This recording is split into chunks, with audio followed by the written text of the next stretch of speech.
Tension between China and the Philippines reaching a boiling point in the disputed South China Sea. New video released by the Armed Forces of the Philippines shows Chinese vessels surrounding a Filipino naval fleet, tying up their boats and ramming into them with sirens blaring. O mahal kong Pilipinas, ako ay muling nanunungka bilang isang makabayan na iniibig ko ang Pilipinas, aking lupang sinilangan, tahanan ng aking lahat. Handa ka bang mamatay para sa Pilipinas? O Pilipinas ang aking tahanan. Buong puso kong isinisigaw at isinusumpang magmamahal sa inang bayan. Subalit, kinakailangan bang umabot sa ang aming buhay ay ialay? Isa ako sa madaming Pilipino na ang nais lamang ay tahimik na buhay. Nais ko sana'y salubungin ng sinag ng araw nang walang takot at pangamba, kung bukas ba ay mapagmamasdan kong muli ang mukhang liwayway. O isa ako sa pagkakaitan ng liwanag at tuluyang mahihimlay. Paano ang mga batang paslit na nagsisimula pa lamang makita ang ganda ng mundo? Ang mga katulad kong nagsisimula pa lang pumawi sa abang magulang ko at magdagdag ng karangalan sa inang bayan.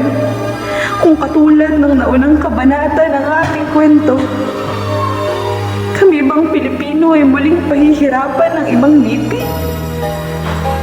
Batid kong matatag at matatapang tayo dahil tayo ay Pilipino. Handa ka bang mamatay para sa Pilipinas? Kaya oo, handa kong ialay ang aking buhay para sa inang bayan dahil batid kong walang dapat katakutan nasa atin ng katotohanan. Tayong siyang may karapatan. Pero bakit tayong pinagdadamutan? Tayong may karapatan. Sayamang sa atin naman at naunang inalagaan. Sa magulo at maduming paraan nais nilang makamkam ilang beses na ba tayong nanakawan, kayamanan, karangalan, maging ang ating kalayaan, at ngayon ay ang ating karagatan. Subalit ang kahapon ay hindi na muling mauulit. Pilipinas ay hindi na muling malulupig. Patid na ang lupid dahil sa amin ang tubig. Subalit tatanong mo na ba, hanggang kailan matatapos ang kwento ng pagnanakaw?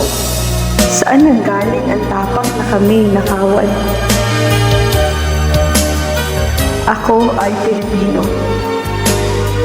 May dugong palaban at hindi na palulupig sa kahit na sino man.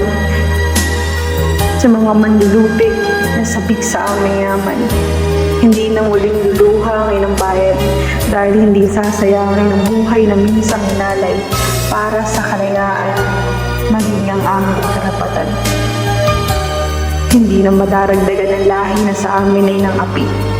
Hindi nahahayaang Pilipinas ay maaapi. Dahil tapos na ang kwento.